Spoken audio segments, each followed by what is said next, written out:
Sur ces images amateurs tournées dans la ville d'Abiek, plusieurs coups de feu retentissent. Des tirs à balles réelles sur une foule réunie pour protester contre le régime en place. À l'heure actuelle, le bilan humain de la répression se compte déjà en milliers. Dans le même temps, à 700 km de là, un manifestant est filmé par un riverain à sa fenêtre. Il se sert d'un extincteur transformé en lance-flamme pour repousser les forces de sécurité. Des affrontements d'une rare violence. À Téhéran, la capitale iranienne, des dizaines voire des centaines de cadavres de manifestants, enveloppés dans des sacs, sont entreposés près d'un hangar, symbole de l'intensité de la répression imposée par le régime des mollahs.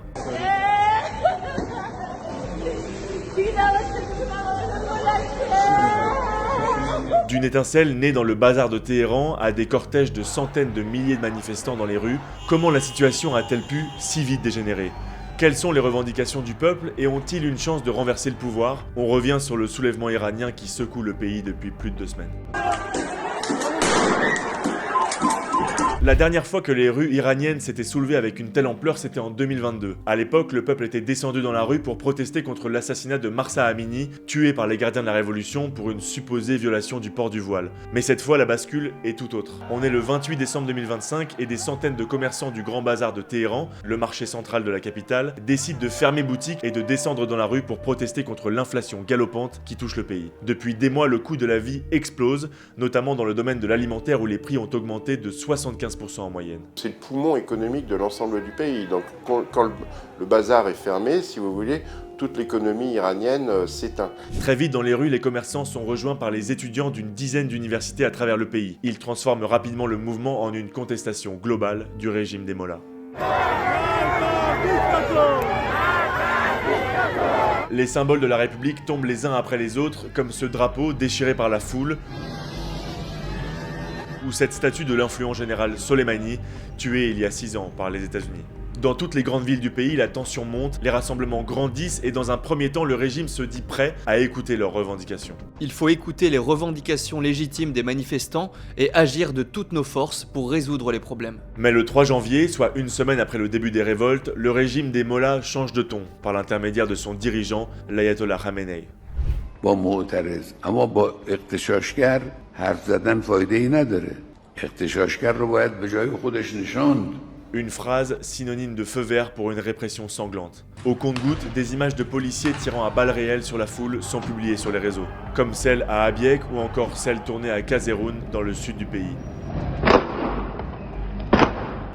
Le 8 janvier, le régime choisit finalement le blackout. La connexion internet est coupée dans tout le pays, une manière d'empêcher les différents mouvements de communiquer entre eux ou avec l'étranger. Selon l'organisation de surveillance d'internet NetBlock, cela fait désormais 6 jours que le blackout est total. Ce qu'ils ont fait, si vous voulez, pour la première fois dans l'histoire, d'ailleurs même les États-Unis ont été surpris, ils ont isolé totalement un pays du reste du monde de son réseau internet et ils ont même réussi à brouiller les satellites Starlink pour éviter que des images soient diffusées à l'étranger. Il est donc très difficile à ce jour de se faire une idée précise du bilan de ces 2 dernières semaines de soulèvement, mais une chose est sûre, il est très lourd. En témoignent ces images très difficiles à regarder. Elles ont été tournées dans le sud de la capitale, Téhéran, et montrent des cadavres par dizaines alignés sur le sol. À l'intérieur du bâtiment, un écran fait défiler des portraits de manifestants décédés, parfois mutilés, afin d'avertir les familles. Dans l'islam iranien, c'est un islam du deuil. À chaque fois qu'ils vont enterrer leurs morts, ça va raviver les manifestations et ces manifestations vont raviver de la répression. C'est exactement dans ce cycle de violence qu'a triomphé la révolution islamique de 1979. Mais alors pourquoi les Iraniens, et plus particulièrement les jeunes, sont-ils prêts à mourir pour faire chuter le régime des mollahs en place depuis 47 ans ?